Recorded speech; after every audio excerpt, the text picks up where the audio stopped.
Ladies and gentlemen,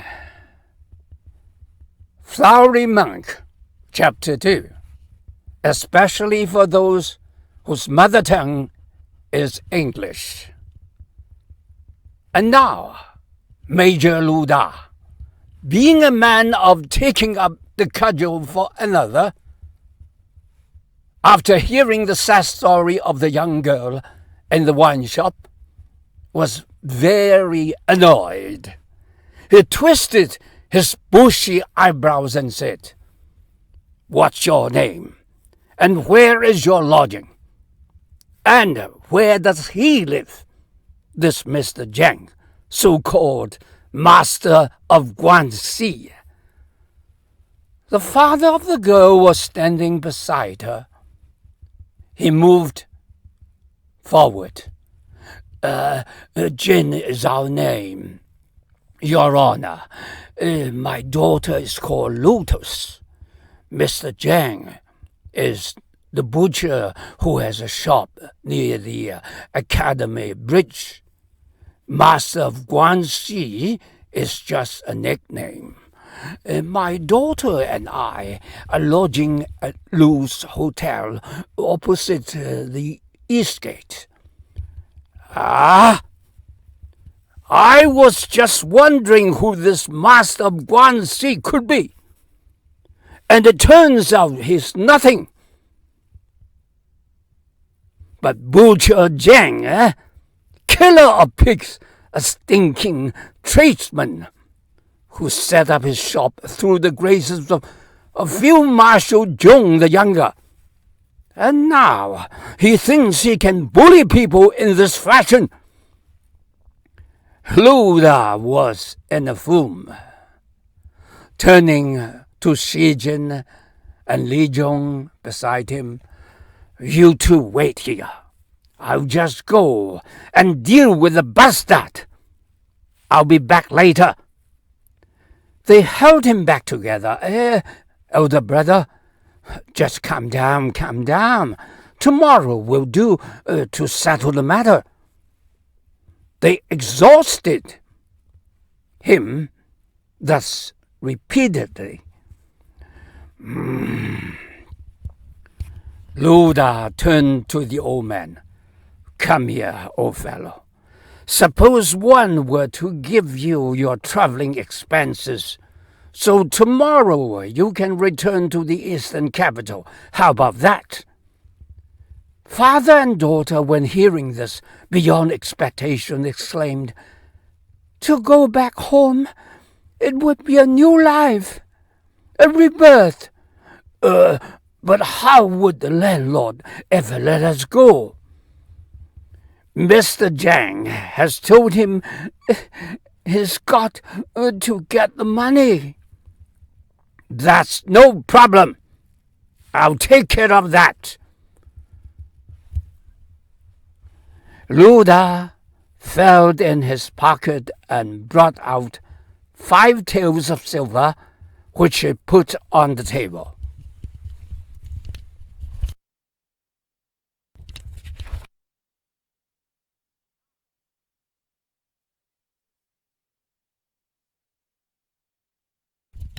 Turning to Xi Jin, he said, "I don't happen to have much with me. If you have any silver, lend me some. I'll pay you back tomorrow." "There's no need for a trifle like this," Xi Jin said, reaching into his purse and taking out 10 taels of silver, which he placed on the table. Looking now at Li Zhong, Lu Da said, "You lend me some too." Li Zhong fished around and brought out 2 taels. Lu Da didn't hide his contempt. "You are not much use, are you?" He then picked up just the 15 taels and gave them to the old man.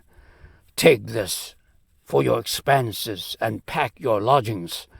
I'll come at dawn tomorrow to help you leave. We'll see if that innkeeper dares to detain you." The father and daughter gave profuse thanks, then left Luda.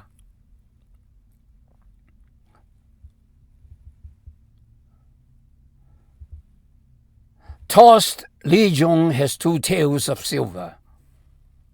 The 3 men had another 3 pints of wine before leaving. As they went down the stairs, Luda shouted, "Landlord, I shall pay you for the wine tomorrow, eh?" The proprietor replied smoothly, "Oh, no matter, Commandant. Please drink as much as you like. My only concern is not to lose the Commandant's patronage." Well, leaving the tavern, they went out into the street, where they parted. Shi Jin and Li Zhong returning to their respective hotels. Well, we now stay with Luda, who went to his lodgings near the headquarters of the frontier garrison. He returned to his room without eating any supper and went to bed, still consumed with rage. The landlord didn't even dare ask him what was the matter.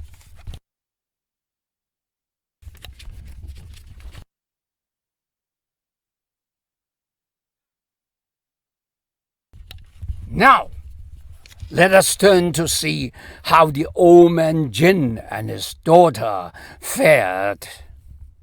With the 15 taels of silver, they first went to their inn.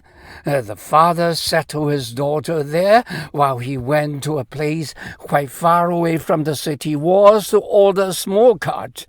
Returning, he packed his bags and paid the landlord's the only landlord, the rent, including the cost of food and firewood. Then they waited for the morning to come. The night passed uneventfully. Next morning, a big voice shouted, "Podby, where's Ojin's room?" Listeners, yes, it was Luda who came along to help them go. "Hey, Mr. Jin, Commandant Lu is here looking for you." Jin opened the door. Oh, please come in, Commandant. Take a seat." "What's the good of sitting down? You better go if you're going." "What are you waiting for?" Jin hurriedly fetched a daughter, showed her the bags, thanked the Commandant, and was about to walk out when the waiter stood in his way. "Where are you going, Mr. Jin?" Luda standing beside. "Wait, what's the matter? Hasn't he paid you for the room?" "That was all settled yesterday," the waiter said. "It's just a question of the money owed to Mr. Zhang for releasing his daughter. I was told I had to watch him because of that."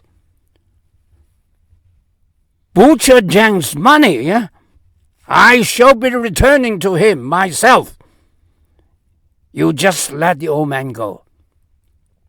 But the waiter just wouldn't. Thereupon, anger took possession of the Commandant. He planted his separated 5 fingers in the funkie's face. Pa! Dealing him a blow which left him splitting blood. He gathered this up with another that knocked out 2 of his front teeth. Bang, bah! Oh, the fellow struggled to his feet and fled into the very depths of the inn. Otherwise, this foolish landlord was going to stand in the way. Well, Jin and his daughter left the hostel as fast as their feet would carry them, and hurriedly went to the place outside the walls where the cart had been ordered the previous day. On the other hand, Lu Da instantly rolled up his sleeves, finding his way to the butcher's shop near the Academy Bridge. Master of Guanxi was his very target. Ladies and gentlemen, laughing as he wields his bronze staff, he dares confront the bravest of the brave. Unsheathing his Buddha's blade, in wrath, he risked the world of many a treacherous knave. Well, how come suddenly that these verses appear at this point of the story? Anyway, you will understand if you continue to hear the 3rd chapter of Flowery Monk.